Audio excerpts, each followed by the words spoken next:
नमस्कार, मेरा नाम है आरती जांगड़ा। 12 सितंबर को नीट का एग्ज़ाम होने वाला है। स्टूडेंट्स को ऐसे में लास्ट मोमेंट पर किन किन चीज़ों का ध्यान रखना चाहिए, आज इस वीडियो में पूरा हम बताएंगे। मेरे साथ हैं chemistry teacher Atul sir. Sir, 2 दिन बाकी हैं, स्टूडेंट्स को क्या सजेस्ट करना चाहेंगे? देखिए, वैसे तो 2 दिन में बच्चे को हम ये कहते हैं कि just make your mind relax, कि हर चीज़ों को बड़ा रिलैक्स होके करे। बट लास्ट जो मूवमेंट होती है केमिस्ट्री में, इसमें यही कहते हैं कि जो जैसे इनऑर्गेनिक केमिस्ट्री है हमारी, उसमें एक्सेप्शनल केसेस बहुत होते हैं, उन्हें ध्यान दे। जैसे रेडॉक्स रिएक्शन है, उनके अंदर हमारे कुछ ऐसे टॉपिक्स होते हैं जिनमें एक्सेप्शनली ऑक्सीडेशन नंबर निकलता है, उस पर फोकस करें। ऑर्गेनिक केमिस्ट्री है, उसमें नेमिंग रिएक्शंस पर फोकस करें। और सबसे मेन चीज़ है कि जो फार्मूलाज हैं जस्ट उनको रिवाइज ज़रूर करें, क्योंकि इन द नीट एग्ज़ाम जो आपका एनसीईआरटी लेवल आता है पूरा का पूरा, और डायरेक्ट क्वेश्चंस होते हैं न्यूमेरिकल के, तो इतना ज़्यादा ट्रबलसम नहीं होता कि बच्चा फेस कर रहा है कि मुझसे क्वेश्चन नहीं निकल रहा। डायरेक्ट क्वेश्चंस होते हैं, अगर वो फार्मूला उसे पता है तो वो डायरेक्टली उस क्वेश्चन को सॉल्व कर सकता है। It is very easy for the student to do the chemistry exam in NEET, but it's depend on the student कि उसे फार्मूले सारे याद होने चाहिए। तो लास्ट 2 डेज में हम यही प्रेफर करते हैं कि फार्मूलाज रिवाइज कर ले फिजिकल केमिस्ट्री में, नेमिंग रिएक्शंस कर ले ऑर्गेनिक के अंदर, और जो एक्सेप्शंस है उस पर थोड़ा फोकस करें। ओके सर, ऐसे में स्टूडेंट्स काफ़ी टेंस नज़र आते हैं, स्ट्रेस हो जाता है, उनको नींद नहीं आती है, सोचने लग जाता है कि पता नहीं एग्ज़ाम कैसा होगा, कैसे करेंगे, तो क्या सजेस्ट करना? देखो, मैं ये स्टूडेंट्स को कहता हूँ टेंशन नहीं लेनी। देखो, जो उन्हें टेंशन है वो ये है कि ये 3 आवर्स की गेम है। 2 साल बच्चे ने बड़ा हार्ड वर्क किया और उसके बाद 3 आवर्स की गेम में डिसाइड होना है कि वो एमबीबीएस करेगा या नहीं करेगा। अल्टीमेटली देखो, नीट स्टूडेंट जो होते हैं ना, उनका बहुत बड़ा सपना होता है। एक वाइट कोट और एक स्टेथोस्कोप का जो उनका सपना है, वो अल्टीमेटली बहुत बड़ी चीज़ है। तो इसीलिए थोड़ी सी घबराहट होती है और ये नेचुरल है। बट उस जो घबराहट है उसको थोड़ा सा रिलीज़ कर दे, just focus on the studies only. और पेपर के टाइम 3 आवर्स टाइम मैनेजमेंट बहुत ज़रूरी है। एक्चुअल में क्या होता है कि बच्चे बायोलॉजी पहले कर लेते हैं, उसके बाद फिजिक्स देखते हैं, केमिस्ट्री कई बार लास्ट में सोच लेते हैं, वो कई बार क्वेश्चंस रह जाते हैं। तो ये है कि अपने टाइम को ऐसे मैनेज करें कि तीनों सब्जेक्ट्स के सारे क्वेश्चन उनके अटेम्प्ट हो जाएं। एक्चुअल में क्या है कि the questions are more and the time is very less in NEET exam. तो दैट्स व्हाई हम स्टूडेंट्स को कहते हैं just focus on the timings also, तो कि किसी तरीके से कोई क्वेश्चन आपका रह ना जाए। डायरेक्ट क्वेश्चंस होंगे, कोई ज़्यादा प्रेशर फील नहीं करना, रिलैक्स होके जाओ।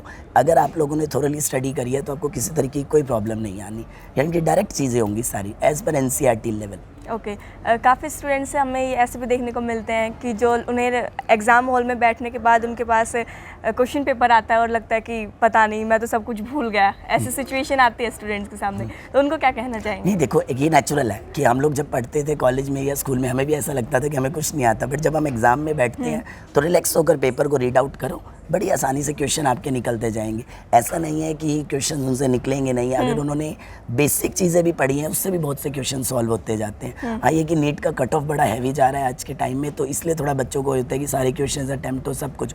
बट आप सिर्फ अपना फोकस करना पेपर पर, 1 बाय 1 क्वेश्चन करते जाना, सब निकलते जाएंगे। कोई ऐसी बात नहीं है कि प्रेशर होगा कि मुझसे हो नहीं रहा या कुछ डिफरेंट आया है। तो मेन ये है कि जो कुछ बच्चे परेशान होते हैं, जैसे हमारे में इक्विलिब्रियम चैप्टर है, थर्मोडायनेमिक्स है, इन चैप्टर्स को लेकर थोड़े परेशान होते हैं, इन्हें लास्ट टाइम पर मैं ये कहता हूँ कि जो साइन कन्वेंशंस है वो ढंग से पढ़ लें। ऐसे पे क्वेश्चन आता है। आपका मैग्नेटिक मूवमेंट का टॉपिक है, रिडॉक्स के अंदर हो गया, आपका इलेक्ट्रॉन में हो गया, उन पर फोकस करें। डी ब्लॉक के अंदर हो गया मैग्नेटिक, इन पर फोकस करें। ये क्वेश्चंस पूछे जाते हैं, तो डायरेक्ट बहुत से क्वेश्चन है। अच्छा, लास्ट 10 ईयर के क्वेश्चन ज़रूर करें। नीट में अक्सर ऐसा देखा गया, देयर रिपीटेड क्वेश्चंस बहुत होते हैं, तो अल्टीमेटली प्रेशर नहीं फील करेगा बच्चा फिर।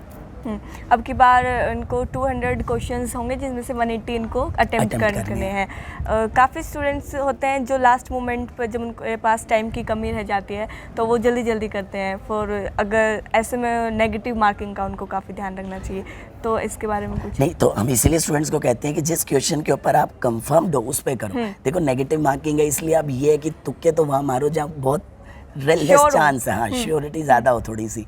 तो लेकिन अगर आप इस तरीके से करोगे कि सारे ही पेपर में आप ये देख लो, ये भी इसमें इन दोनों में से एक होगा, ये होगा, ये होगा, फिर वो तो नेगेटिव में मार्क्स जा सकते हैं। कोशिश करो जो आपको परफेक्ट पता है पहले उसे अटेम्प्ट कर लो, काउंट कर लो कि यहाँ पे मेरे इतने मार्क्स बन रहे हैं। उसके बाद देखो कि यहाँ पे मेरे को अगर इसके अंदर कुछ रिस्क लेना भी है तो किस लेवल तक लेना है, पर इतना नहीं कि आप बहुत सारे क्वेश्चंस को नेगेटिव में लेते जाओ।